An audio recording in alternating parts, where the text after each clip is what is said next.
right. Welcome everybody. If we have any latecomers, I will let them in, but we'll keep going with what we're doing. And I'm so excited to have both Michael Sanders and Demeka Kimpson here tonight to speak with us. I will be putting links in the chat. Will be extended bios and the website pages for Michael and Demeka's programs that I will add in there, as well as a few other things. But Ms. Kimpson earned a bachelor's degree in music education from Claflin University and her master's degree in music from Winthrop University. Before joining CMS, she taught in Cabarrus County and Rock Hill. From 2010 through 2016, her current school, Sedgefield, was a secondary Montessori magnet, so she also taught sixth graders at Park Road Montessori until the program changed. A woodwind specialist, Ms. Kimpson plays clarinet and flute, as well as saxophone, low brass instruments, and cello. She has served as the director of bands at Sedgefield Middle School in Charlotte, North Carolina since 2005. And she's the 2020-2021 Charlotte Mecklenburg Schools Teacher of the Year. She's also a Grammy Award nominee and a recipient of the John Lennon Education Foundation sponsorship for hands-on production and recording technology and music education. Mr. Sanders currently teaches instrumental music, choral music, and AP music theory at John Taylor Williams Secondary Montessori in Charlotte, North Carolina. Mr. Sanders earned the Bachelor of Music Education degree from UNCG, where he studied conducting and wind band literature with Dr. John Locke. He previously taught band at Lexington Middle School, Durham School of the Arts, Northwest School of the Arts, and Winterfield Elementary School, both in Charlotte, North Carolina.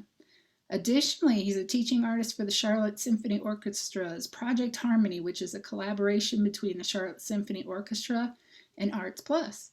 He is co-founder of the Greater Charlotte Summer Arts Camp and also a 17-year veteran counselor and band camp conductor at the UNCG Summer Music Camp. Welcome, both of you. Woo! Thank you very much. Thank you for having us. So let's start off with what your current teaching situation is for both of you and how your classes are set up this year. Kimpson, you want to go first? It's like that scene out of Jurassic Park where Chris Pratt is like this. Yep. Well, I think business as usual, or as usual can get, despite these unprecedented times. I'm teaching 6th, 7th, and 8th grade band. I was able to restart some kids over that kind of got swept up in all of the virtual learning hoopla. We had a lot of kids that just didn't take well to learning anything last year virtually due to either, how can I put it, lack of access. We had a lot of students that did not have access to quality internet. We also didn't have kids that had devices that worked properly. So we missed a lot of children, and in turn, they didn't get a chance to start band with everyone else. And then there were some kids that just, they couldn't handle it. It was too much for them. So this year I was able to do sort of a restart for those students, and also bring on kids that missed band completely. So of a beginning 7th grade band and also a beginning 8th grade band.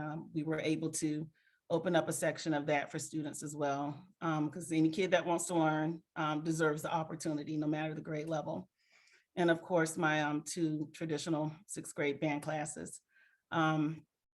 And we're moving quite well, we're moving along. So we've got kids in seats and instruments in hands, and they're excited, so. Sanders. All right. Yeah. So I have quite the unique situation over at Williams Secondary Montessori. So Kimpson just summed it up quite nicely at the beginning. Our program started over at her school and moved over, and I kind of already knew some of the kids that went there already. So it kind of worked out in the end, where a lot of the kids knew me already from Sedgefield. But at our school, we start kids in 7th grade in band. Now, there are 2 schools that have band and the kids start in 7th grade. Our feeder Montessori schools. But most of the kids come to me in 7th grade, haven't been able to play an instrument. And the classes are mixed. So I do not have a beginning band class and an experienced band class. So they're all together in one class. And it has, I don't particularly care too much about it as my assistant principal is here listening in here. We've talked about this before, where it's not Montessori to have the grade level separate. Like that wouldn't work at the school anyway, so I would have had to make it work anyways. And it's turned out to be the best thing for those middle school kids because they are grouped together like that in their core classrooms, and it gives me an opportunity for kids that didn't start in 7th grade to start in 8th grade, and the ones that did start in 7th grade are like my helpers. They take kids out and they get them going, and I mean, in a lot of ways, they get them going a lot better than I do, just because that's what they do, and they'll repeat everything like I do, anyways. So we have two. I have two middle school band classes, both with 7th and 8th graders in it. Then I also teach high school, so I have 2 separate high school band classes, and some of those have beginners in it as well. And so those kids help each other out. I do instrument swaps to like bassoon and oboe and stuff in there. So it kind of works out to in all of the classes that I have beginners and returning students. But I also teach chorus, which is something I mean, Kimpson, I don't know why that music is playing, but that is same.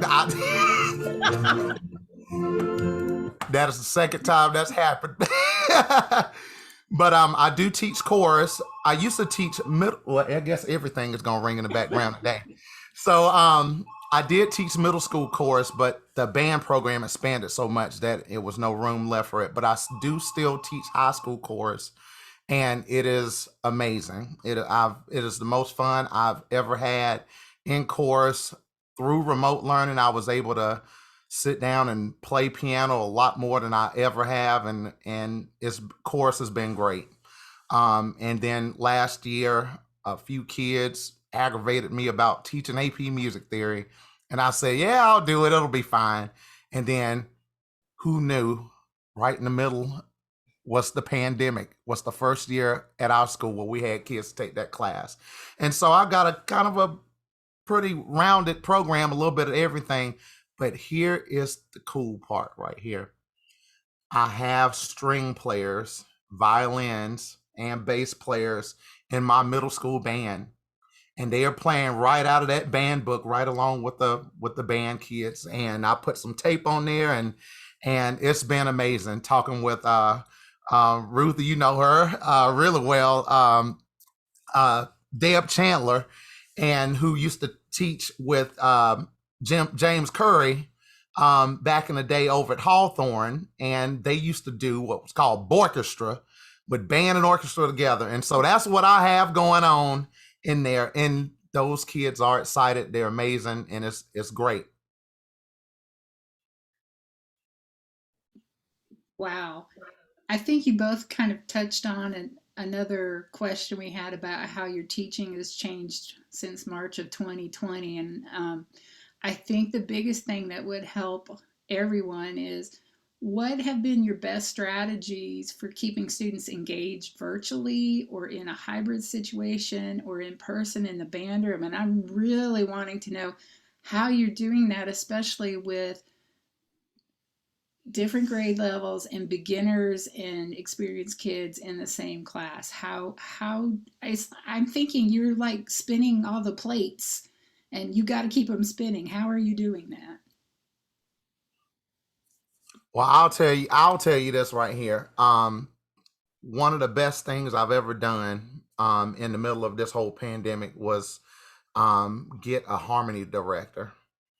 And those kids are really taken to that. So it's a little bit different approach than I usually have. My approach was usually like brute force.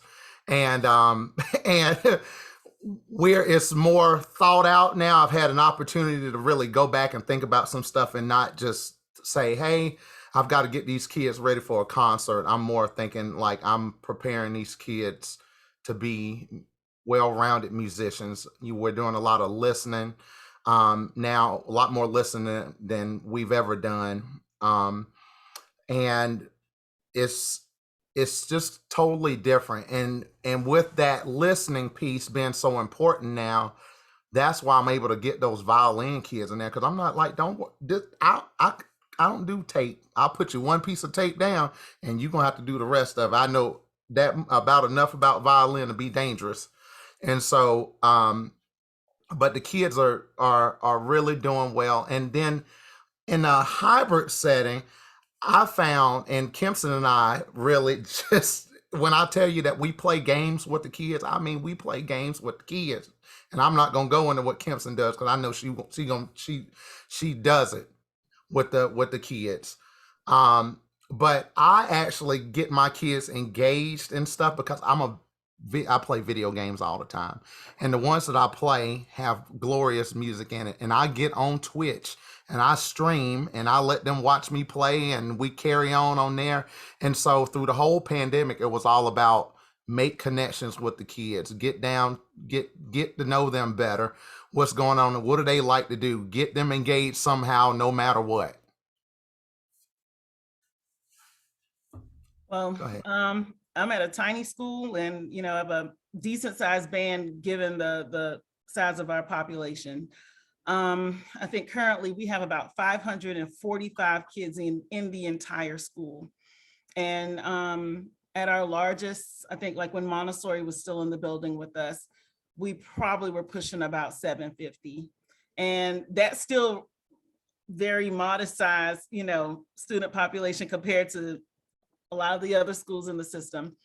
But I currently have 126 kids in band.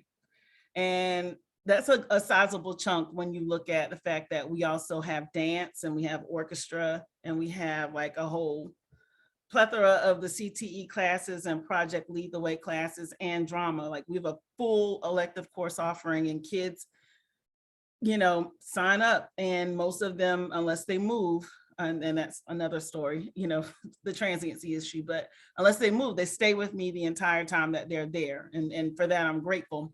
But with smaller numbers, you really can get to know people. Like you can get to know your kids. And so I felt like that was the reason why my kids stuck with me when we went home in March. Also, I'm very transparent with them. I talk to them, I tell them things because I know that they can handle it. I told them Ms. Kimpson is not tech savvy at all. They handle all of my tech things. I can't, I spent most of my time on mute, or when I shared my screen or was listening to something, I was enjoying it by myself and they let me until it was over, and then I had to play it again. And,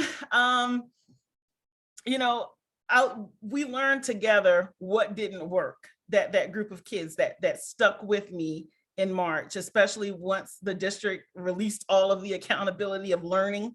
Those kids stuck with me until the end of the year. And we tried to do all the things. We tried to play. We did the Flipgrids, and we tried to push music, and we didn't know enough about all of the platforms that existed. And then there were so many things that weren't made available yet. People worked really hard over the spring to create stuff that made it so we could be successful and perform and play and do things, over the course of last school year. But the most important thing I think I did was I just played with them. Like at some point we realized that this wasn't working, and they're living through a pandemic. They're living through a time of uncertainty.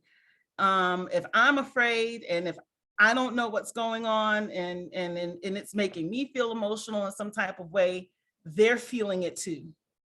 March of 2020, we knew nothing. We knew absolutely nothing. And and the kids, they fed on that. And so I wanted to provide distractions, things to keep them connected as a student group, as a group of friends, but also as a class. We played a lot of music games. They got really good at reading in every kind of meter, and they hit those scales.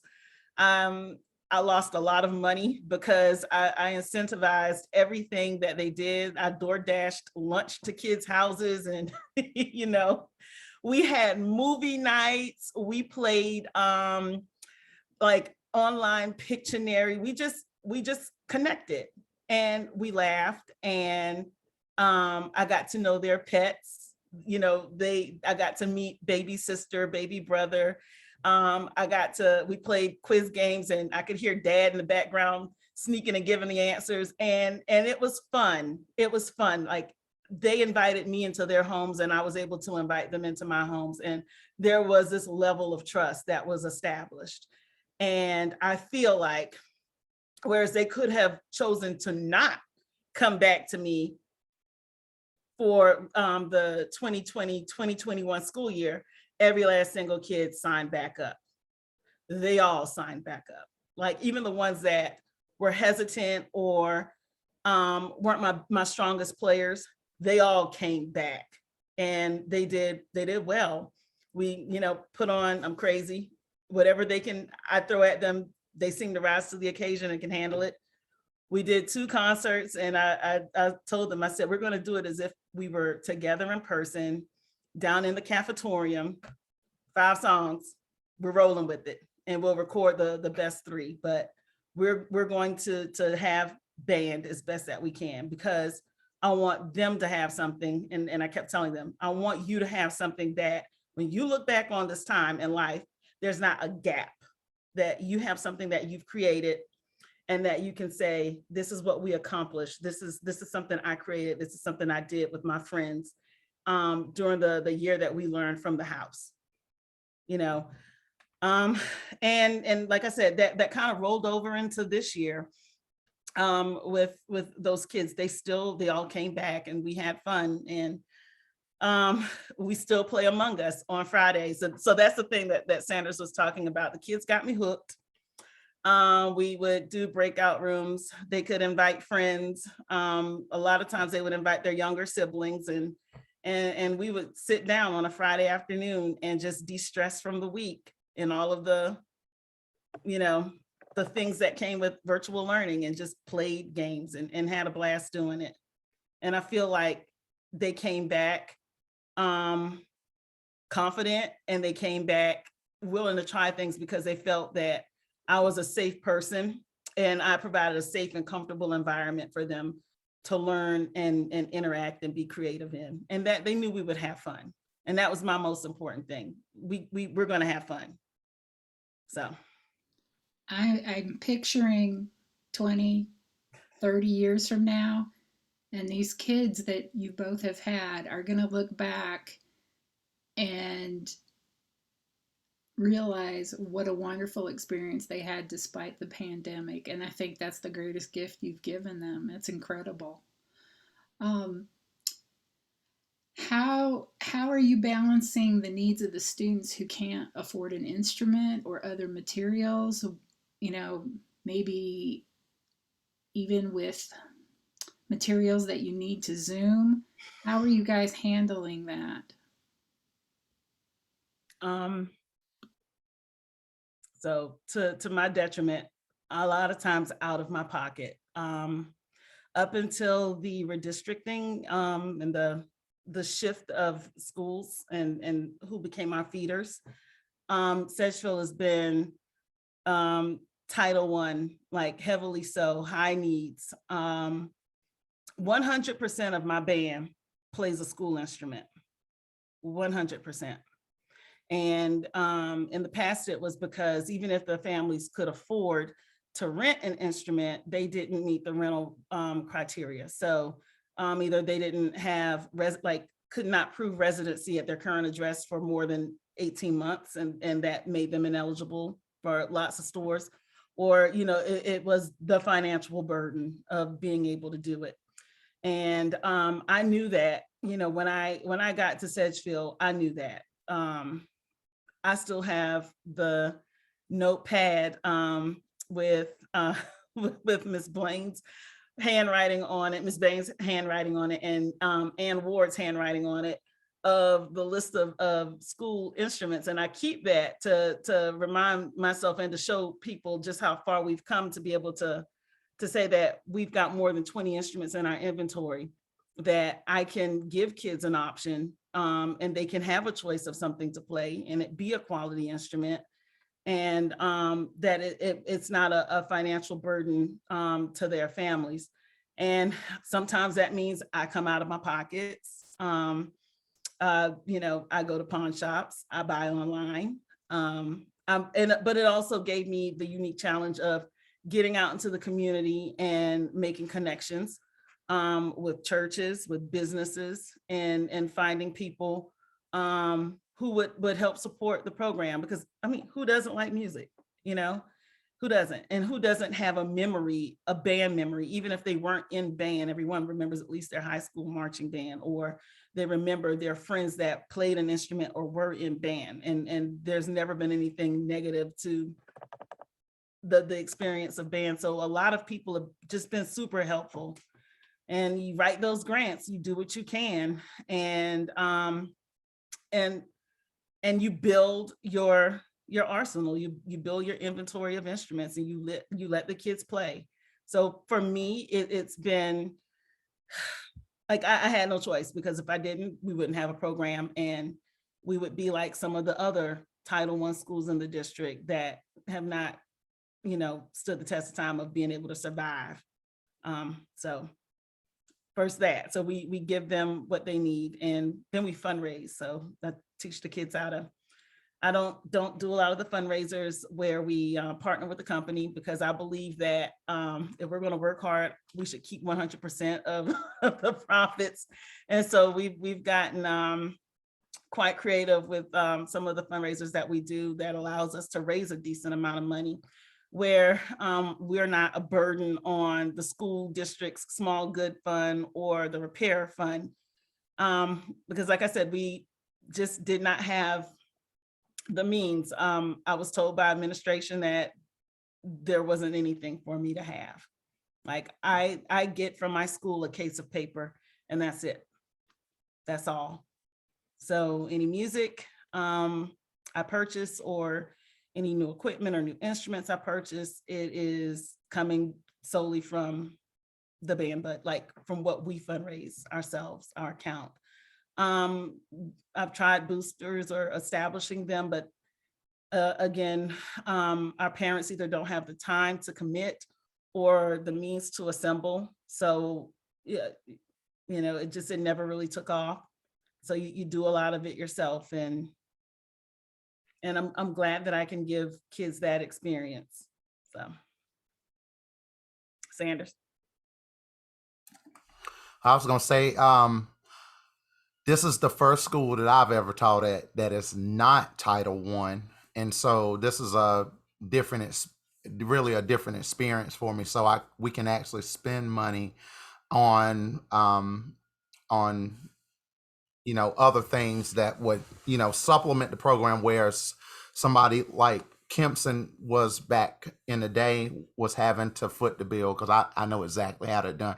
I remember my grand year where I spent $4,000 of my own money to make it happen, and I will never ever do that again. And it was ridiculous, because we had to make it happen somehow for these kids, and that was the way I always felt. Is I'll go broke, but we gonna have some instruments in the kids' hand. We going to the pawn shops, we going here and there. I had parents out hunting and everything, but now a lot of my kids are able to rent their instruments, and if they cannot rent their instruments, those are the students that I choose to put on, like bass, clarinet, and horn, and euphonium, and tuba, and all of that stuff. So I'm able to expand to those secondary or those color instruments,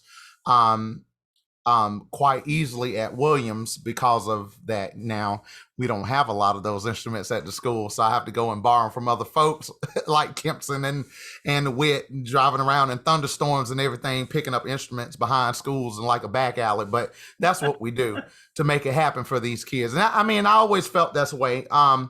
One person that really got me on to I guess really diving in, spending money like that, and making it happen for your program is a woman that I work with up in Durham. Her name is Susan Eisenson, and she's retired band director from Durham School of Arts.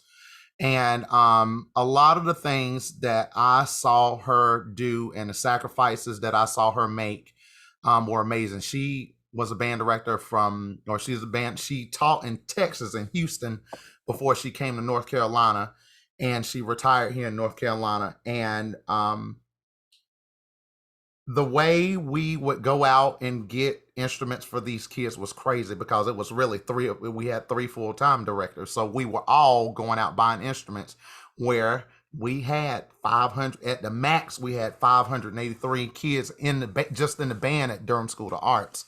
And so we were out getting instruments like crazy, grabbing kids like crazy. Get on this instrument, get on this guitar, get on this trombone, get on this raggedy old clarinet with the pads falling off, get on this tuba with the shaved off valve stem on it. We're gonna get you on the instrument, we're gonna make this thing work.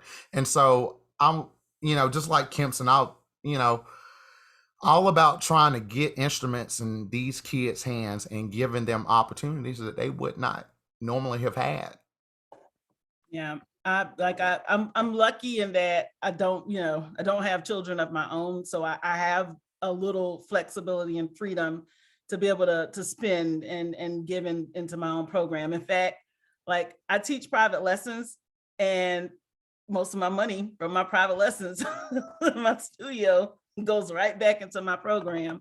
And I'm glad that I can do that for these children, because I know, for my kids that do follow through and are able to continue through high school, a lot of them stick with this in college, and I tell them, this is a skill, this is a talent, this is something that if you hone this skill and you work hard at it and you get good at this, it's something that can pay you in many, many ways. You can give private lessons yourself, or this is a means for you to go to college on a scholarship. And I always tell them, no one says you got to go and be a music major, or, go and be another me.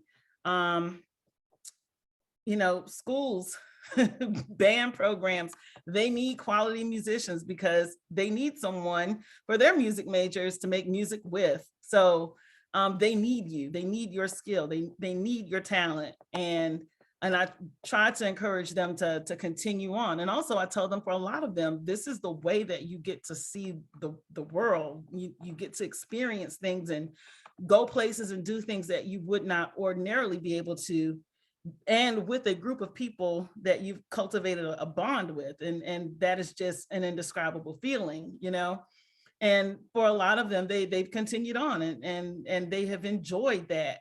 And I'm glad that I can help, start that journey for them. So The time that you two are spending with your students is amazing, and then to add the financial investment you've made in your programs is staggering. And I know we've got Rodney Workman, who's the state chair for NBA. We've got Tracy Humphreys, who's the state chair for ASBDA here. And we've got James Doherty, who's the NAFME Southern Division president elect. And I know I've got things turning in my head about this is not equitable. Um, Michael, the fact that you spent $4,000 in one year just blows me away. I mean, we've all spent our own money and tried to do things for our students, but you both have gone way above and beyond, and I can't. I'm I'm in awe. I'm thankful. And on behalf of your students, I say thank you because they, I'm sure, have no idea the lengths you've gone to. Um, but what what do we all need to be doing to help our students that deal with poverty, help our students that are of color, so we can make band more accessible and more equitable? Well, I'll say that I purposely go after our black and brown children, um, even at Williams, because I don't know. I feel like I was sought after when I was in elementary school to join the band, and I don't think I would have joined it. Now I probably would have wound up in there somehow, but I um I feel like I have an obligation to these black and brown children to let them know that you can do this. Look at me, I'm doing it. It's okay to like classical music. It's okay to blast band music in your car, and it's okay to like chorus and musicals and all of that stuff. And a lot of those kids don't get a chance to see that coming from a black male. They get to see athletics and all that stuff, and that's cool and stuff because I like that stuff too.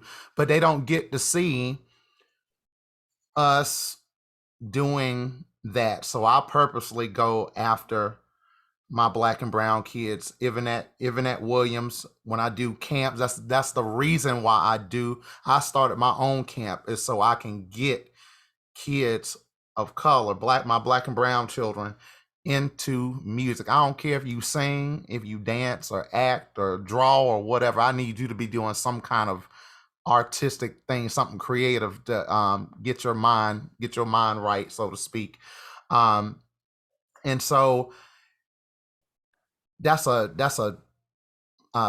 tough topic to answer, or a tough question to answer, because what I do, I can't tell a white person how to go after those kids. I can say you need to go after those kids, but I can't tell you how to do it, because I think a lot of it has to do with your personality too. And I almost think that's like 99% of it, really.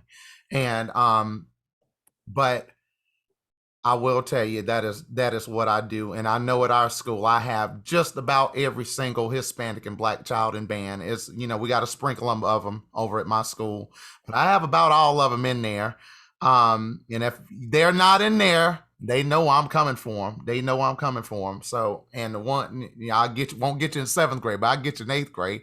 And I might not get you in ninth grade, but I get you about 10th, 11th grade. So they know I'm coming after them. And so even my choir is very diverse, even though it's like 16 kids in there. It's very diverse.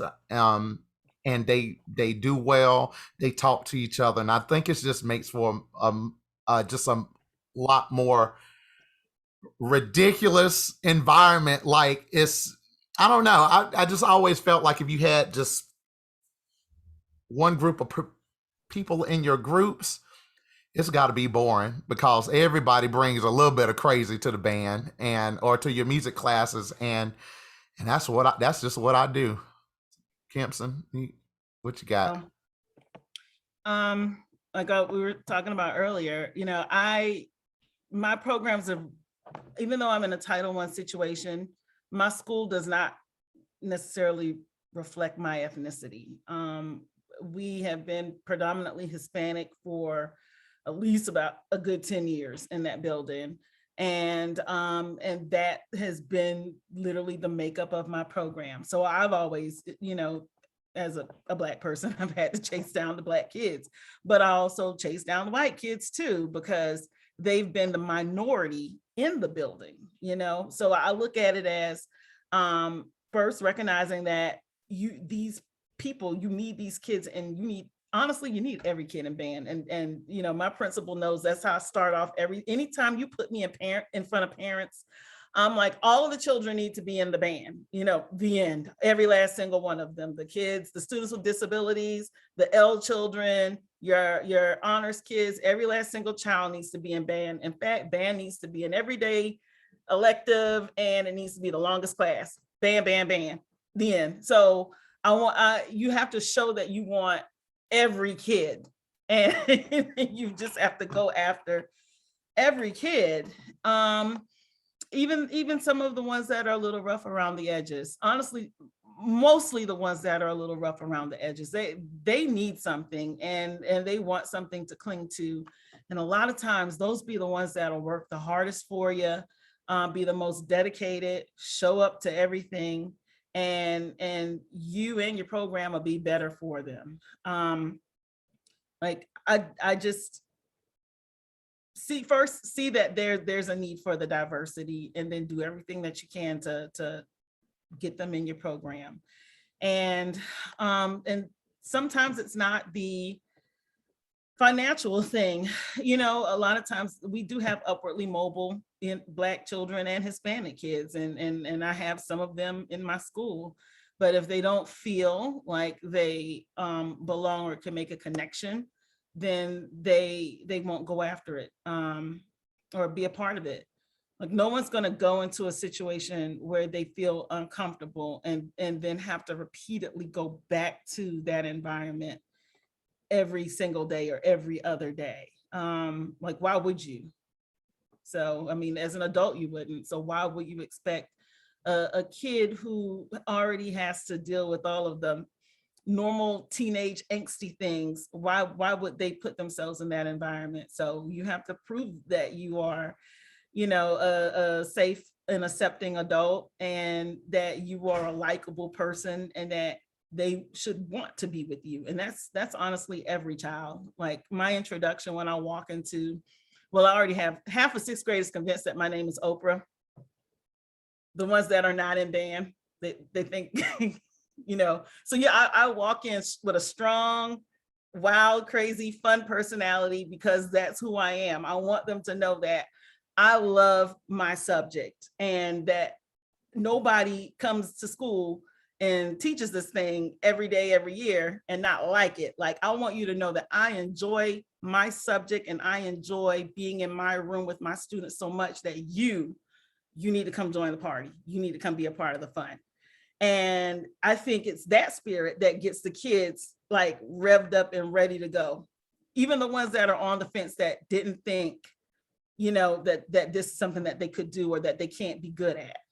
Like, you have to entice them. You have to bring them in, and then, trick them and let them learn music.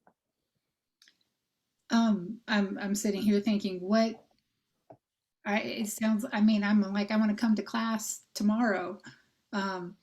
What do you do when you do have that student that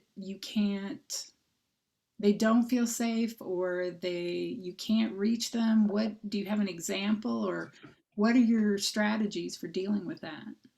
I have a kid right now that absolutely positively hates my guts. This girl don't like me. And she has been holding on to this since sixth grade year. And somehow she wound up in my eighth grade beginning band class. And now I'm like, you're stuck. We're going to be best friends. And you're going to play this bass clarinet, and it's going to be fine. And honestly, for those kinds of kids, it's not so much as what you say to them, it's what they see you do with the other children. So she's only like, I'm the disciplinarian I'm not gonna lie, I'm the disciplinarian of the building. I'm the heavy. I'm the person that sometimes administrators will send the kids to deal with. No one they really want to go to ISS, or they really want silent lunch. Nope, they send them to me. So you come reflect with me. But I think being able for that child to see how I'm interacting with other students or with my band students, she's starting to slowly warm up. Like, she's now putting the bass clarinet together by herself. she's now like independently, like as we're playing, she's not rolling her eyes so much like when I ask her to do something. And sometimes I just don't look at her. I just like kind of ignore her a little bit and watch her out of my peripheral. And I see the satisfaction on her face when she gets something right or when she plays something well, or when a peer compliments her. And I'm starting to see like that wall come down. And I'm sure, I mean, and we have these kids, you have these kids. Some of the toughest children in the building that I've been able to build real strong bonds with are not in band. They're not in band. And I have a lot of students that they know, because we know just what they have stacked against them, and what life is going to be like for them. I always tell them, like, Sedgeville is a unicorn. Like, you are going to a middle school the size of an elementary school. When you leave and you go to high school, your ninth grade class is literally going to be bigger than the entire student population in this building. And so I know what you're going to be up against, and I'm really just trying to prepare you and talk to you because I've lived that. And I know how to be you at that age. And sometimes you're not getting this conversation at home. And as much as you might hate my voice and hate me saying these things, like, I'm going to drive that home to you because I want you to be successful. And those are the kids that every day, every year, the first day of school, the children who wind up over at Myers Park, as soon as they get out at 2:10, they are on public transportation, or they get home, and a lot of our kids live on the light rail line. They're on that light rail and then they walk to the school, and they're hanging out at the middle school at Sedgeville, waiting for the bell to ring so they can come find us on day one to say, oh my God, y'all were right. You weren't lying. And then those are the same kids that come back like 4 years later when it's time to graduate, and they're like, oh my God, thank you so much. You know, they're the ones that, outside of my band kids, I know that I'm going to have that bond with them forever. But you will have difficult children, and you just have to keep pushing. I mean, it's like a parent, you know, you keep loving them, you keep pushing them, no matter how tough it is, or, you know, how much they push back. So just get them in there. Yeah, I'll tell you, along in Kimpson's vein, I've got those chorus kids. There's a few of them. For some unknown reason, they have stuck with me from when it was like 35 of those when I was teaching middle school chorus, and it was insane. And I had in my mind, I had already said, you know what, this is not gonna happen with this chorus. I'm shutting it down. All of y'all are gonna join band, and you're gonna like it. Well, I'm still teaching the chorus, and there are kids in there that I fussed and yelled at and bickered with when they were in 7th and 8th grade. Now they're in high school, and they're still, and I'm like, why do you do this? Why do you keep coming back? Why do you keep coming back?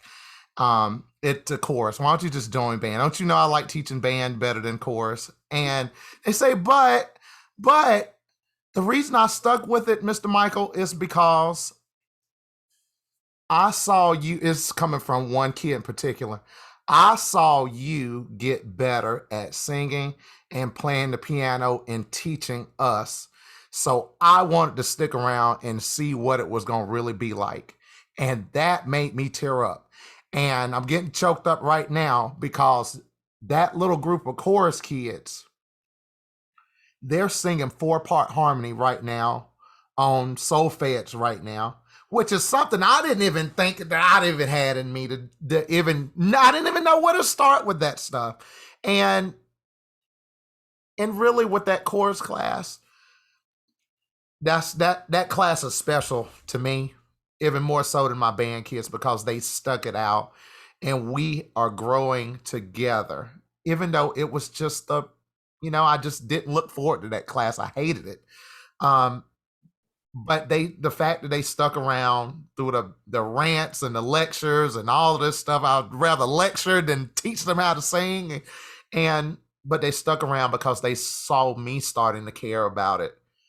And so they want to see what it's going to be like. If anybody else has a question, you can jump in anytime. But I know it was right after the pandemic started.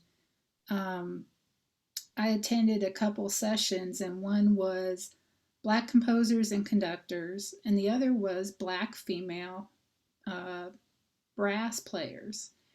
And I know this sounds really stupid, but I did not, until I heard those two different segments, I had not thought about what the kids who look different from me need to see so that they want to go on with their music education.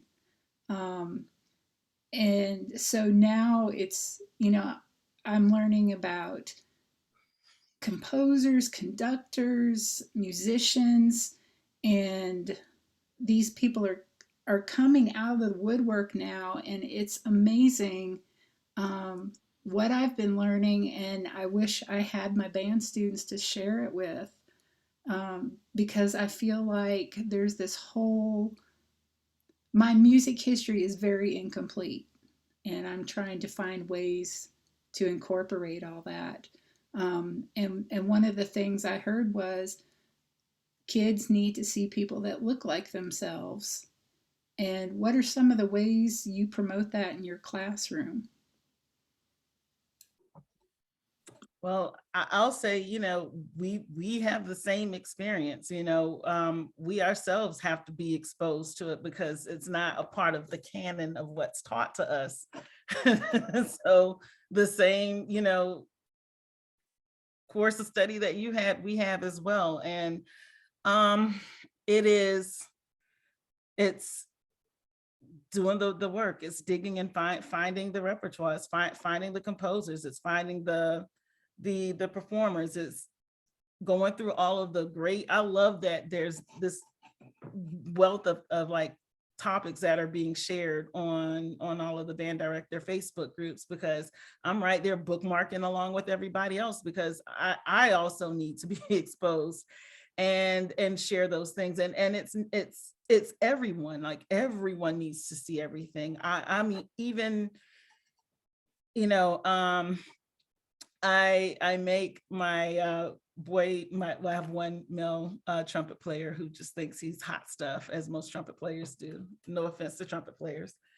And the girls have been giving him an education in serif brass, like they are like letting him have it. And it's wonderful because they're bombarding him, like they're going out and they're finding it themselves. And that comes from, some encouragement on my part. I'm like, go out there and find things. Like, you've got YouTube, you're smart, go look for things and share things. So that's one of the big things that I asked of them to do. Like, if you find something cool, share it with me. And we put that as a part of like our list of things to listen or look at. But it's everyone just has to do the work of going and searching for it. And honestly, exposing yourselves. I think what I wish more people would do is expose themselves to the good things that are happening at HBCUs. I think a lot of times HBCU programs don't get don't have the best of reputations. I think a lot of times they see just the razzle dazzle that is a show style marching band. And there's so much more to a lot of these programs than that, like so much more. And I really think opening up your mind and going and finding those recordings or attending those concerts and seeing those performers and seeing just how versatile they can be to shift gears in that manner, and sharing that, like everyone needs to see everything, in my opinion. Everyone needs to see everything. Like, one thing that I love to share with the kids are the what is it, the elementary schools in Japan, like they're very grand um, ensembles, and the kids just, they love watching it. Like they're just like laser like focus and seeing them perform, because one, they're seeing someone that's in their peer group play so well, and a lot of them find that inspiring. And it does not matter that, you know, these children are in a completely different country and of a completely different culture. Like they see something in common with them, being that their age and that they're able to play that well. And I'm like, hey, guess what, if they can do it, you can do it too. You know, practice, you know, learn, work hard. So it's an exposure piece, you know. Yeah, I don't have too much to add to that, but it's I think it's I think we all created this monster, and it's up to us to break. We gotta break it, and it, no fault of, of our own right here. But it's just the way it was. I mean, when you grow up, we're playing, Sousa and James Swearengin and, all of these folks, and come to realize it's a lot more out there. And I remember my first summer doing a summer music camp band. I made it a point to only do even beginning band pieces, were all women composers or composers, or African American descent. And that was all of my programs. All of my tunes were by those composers, and William Owen's old self. And I wish I could have gotten him to because I would see him up in Chicago when I would go to Midwest, and I would always want to get him to come in and do something with, or just zoom in or something with my kids, so kids can see another black guy. And so, because they always go, "You look like him." That's what they do. That's what they do. But I like hearing that. That's what I want. That's what I do look like him, and he writes music, and he's really good, and he makes a lot of money doing it. That means that you can do it too, and I think that's the most important part. And Kimpson hit it right on the head with exactly what she said about that. And like you can find the good music that reflects their culture. Like you said, Kevin Mixon, my kids go crazy for for his stuff.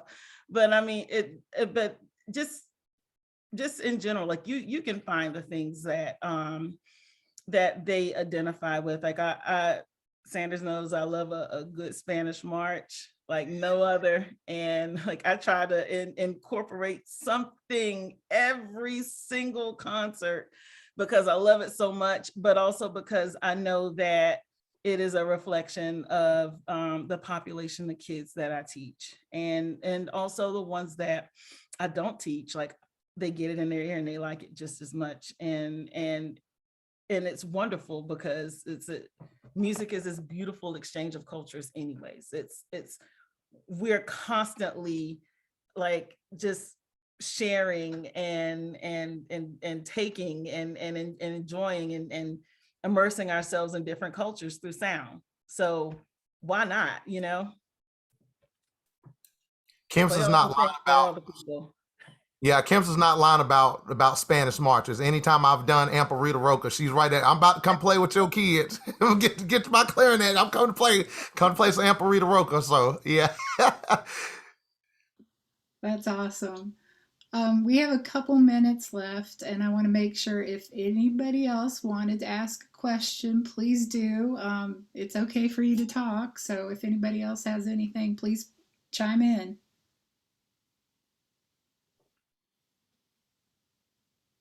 Wow.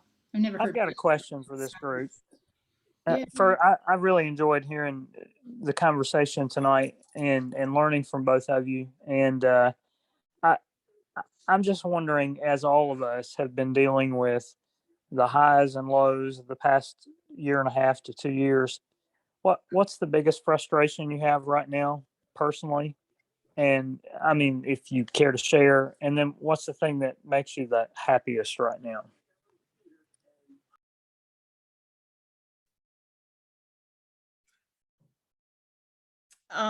Let's see what's frustrating me right now.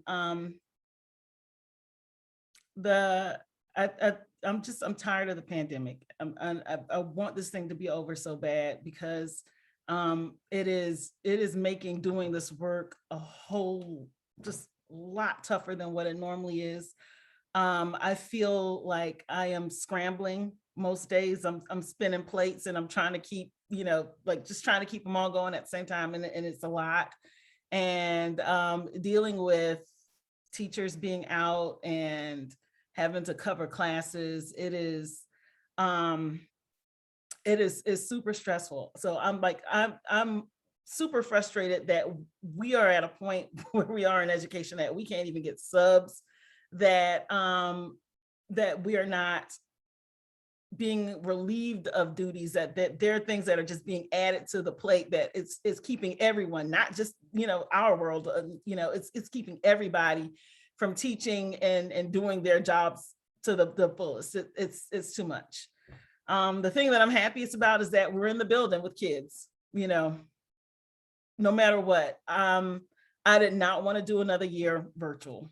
I felt like we were successful with it, but I don't ever want to go back to that place ever again. I'm just happy that we get to be in person and that we get to do band, that people are allowing us to continue with this work. That was my biggest fear, honestly. Like when we went home March of 2020 was, are we going to have jobs? Like, are they going to deem this something that was not safe? And were they going to dissolve our programs? I worried, like agonized over that for the entire summer before we started back. And I'm so grateful to the study that was done. And I'm so grateful to the people who advocated and said, no, this is doable, this is safe. And this is, does not have any more risk than anything else. So I'm happy that we get to be back in person.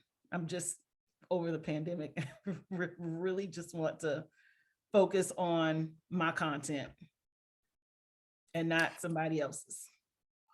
Yeah, I was going to say the same thing. I feel like I'm more focused on PPE and shields and mask and COVID protocol on this, that, and other. And just to get class started every day is twice as long now, because kids forget, they forget their mask or they forget this, and they have to walk across the room to go to the door to empty their their spit valves outside. And it is what it is. But that's, if that's what it takes to keep them playing, then so be it. That's what we'll do. But I will tell you, the one thing, Mr. Doherty, that makes me extremely happy is this year is the first year that I have ever taught kindergartners through 12th grade in the same school year. It has been, I have never, even though I was at Winterfield, I only taught 2nd through 5th grade, not kindergarten. Kindergarten and 1st grade music class, that's a whole like set of rules and expectations in a corner by itself that has nothing to do with anything else. It's But I had every day. right. Every day. I had the time of my life teaching that class, and Kimpson gave me some good tips of doing that. We sang "Going on a Bear Hunt" and marched around the room, and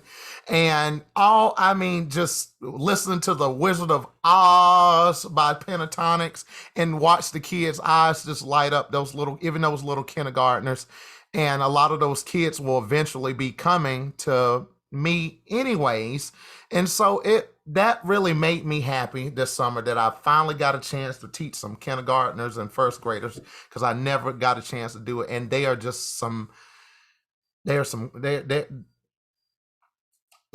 crazy, but it was a lot of fun. And I don't, but teaching kindergarten through 12th graders all in one 1 year.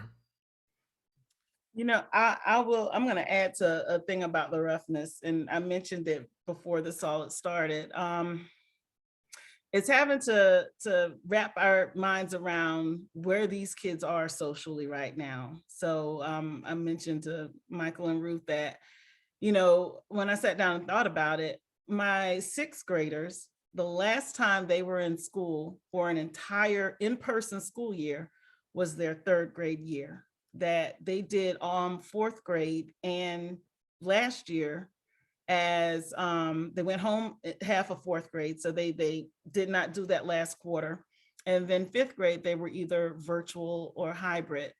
So socially, like, they are so far behind, and that's true also now for, you know, some of my my eighth graders. I have kids that are in eighth grade that went home in March and didn't come back until August of this year. So trying to help them adjust to being back in school and just going through their day, that's been something that's been really difficult. And trying to encourage, like, our teachers. I've two mentees, and they are just at their wits' end, and I'm like, guys, you have to remember, you didn't have to deal with discipline because they were at the house. You know, and so your tolerance for maybe like what happens in the classroom, like, you don't have that tolerance for it anymore because you didn't have to deal with it last year. And like, sometimes they're acting as a teenager would, you know, and it's not cause to write them up or have them bounce to ISS or something. So it's having to really force yourself to remember that these kids are socially behind, you know, and that is a big adjustment that we all need to think about. Does anybody else have any comments or questions? Tracy?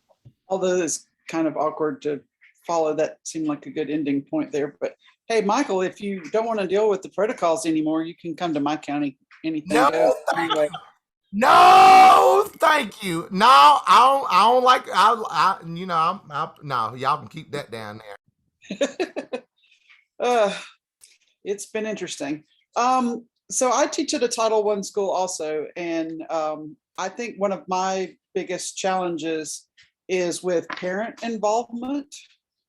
And I just wonder what you guys deal with as far as how involved your parents are, and what you do to try to get your parents more involved. Well, I'll start this off because this will be fast. I don't really care too much for booster clubs and all of that stuff. I've never been at a school that had one except for Lexington had one. Well, I lie. Northwest School of Arts had a combined booster.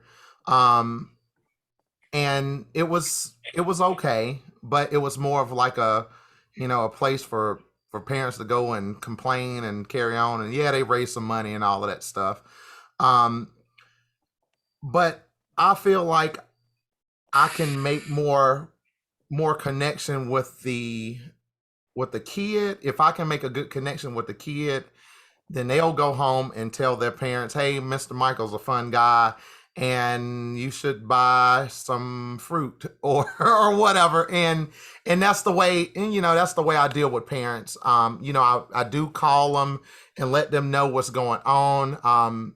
Especially the parents that I know that are not involved or don't care, or that I kind of feel like they're not going to care if their kid does well in band or not. I'm going to call them and tell them, hey, your son or daughter is doing very well in band on their clarinet. They're not squeaking anymore. They're doing so well. And I'm gonna call and let them know what's going on. And that's kind of how I deal with parents. And I do get a few of them that come in and help do things, but mostly it's the kids that help me do things. They'll go back and tell their mama, hey, Mr. Michael said we need help cleaning this room out, or we need help cleaning this closet out, or organizing this music, and the parent will come, they'll find a way. Some of them bring the kid to school in an Uber or a taxi cab, but they're up there helping do things because I've reached that kid, and the parent is like, well, I guess he all right, going up there with him and help do the stuff. You're out of my hair. And so it's kind of like that's how it was. Like when I taught in Title I, that's the way it was. You just didn't have parent involvement. And so I will always try and go after the kid. And I know that wasn't short, but Kimpson, go ahead. Well, I have a form. Instead of trying to just corral everybody into doing everything, I ask parents to share what their interests are. Like, what things are you skilled at doing? What things do you like doing? And if there is a use for that talent or that ability, then we reach out to them. But like Sanders, I kind of keep it with the kid. And I think I get more support from families when they see that I support their kid outside of my class. So when I do things like cancel lessons, private lessons for a day, and go to all of the games, like I make it a point to go to every last single opening home game for every sport that my kids play in, because I know the parents are going to be there for the game in the afternoon. So I make it a point to go to those games and cheer for those kids. And then I make it a point to go and sit and talk with the families, not about band, but about how amazing their kid is or how fun the game is. And I feel like you make those connections, those positive connections, that they seek you out. They ask, what can they do or what do you need? So while a lot of times they can't give their time, like Sandra said, they have zero problems with dropping the kid off and letting the, free child labor, or some support or some help. I think my thing is I don't want them to get in the way or to deny the kid the experience. That's the best help that a parent can give me, or best support, is to let their kid be in my class and be a part of my program fully. And, you build a connection with them. And most of my families, like I said, I attend all of the things. I went to a quinceanera of a former student this summer. Her family asked me to be a part of the mass with them and sit with the family and be a part of the ceremony and everything. And I'm like, this girl is a junior in high school. Like, she's been gone from me 3 years now. And I was very honored, very happy to be there and to be a part of it. And like you just have to be there for the kid, and then the parents will be there for you. And I'll second what Kimpson said about because I actually stole it from her, is going to these kids games, their outside of school stuff, their musicals, their basketball, their football games. It will change your relationship with those kids when they see you out there at their soccer game or at their little middle school football game, making faces and cutting the food with their parents and seeing you care about some other aspect of their life as well. And that right there, I think, makes all of the difference in the world, like even more so than a really strong, a really strong like parent group. It's just making sure you're making that connection with those kids. Mhm. Thank you both. Well, Demeka, Michael, it is so obvious you love your students, and relationships are the priority and the backbone of your programs. I love that you don't feel like you have to be perfect, and you let your students see that, and you're like, we're going to grow together. And you two are amazing people and amazing teachers, and I am so glad you could be with us tonight. So thank you very, very much. Thank y'all for having us. Having us.